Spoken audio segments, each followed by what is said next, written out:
வணக்கம். நான் உங்கள் மணிஷ் பாண்டியன். தினமொரு குரல். இன்றைய குரல் பேதைமை என்ற அதிகாரத்தின் கடைசி குரல். குரல் எண் 840. கடாக்கல் பள்ளியுள் வைத்தற்றால் சான்றோர் குழாத்து பேதை புகழ்.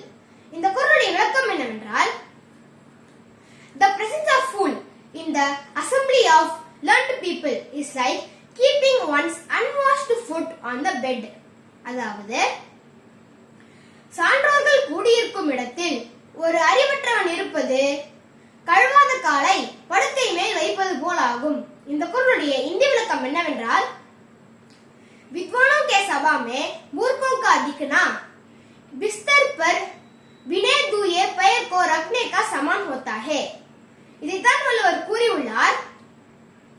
கடாக்கல் பள்ளியுள் வைத்தற்றால் சான்றோர் குழாத்து பேதை புகழ்.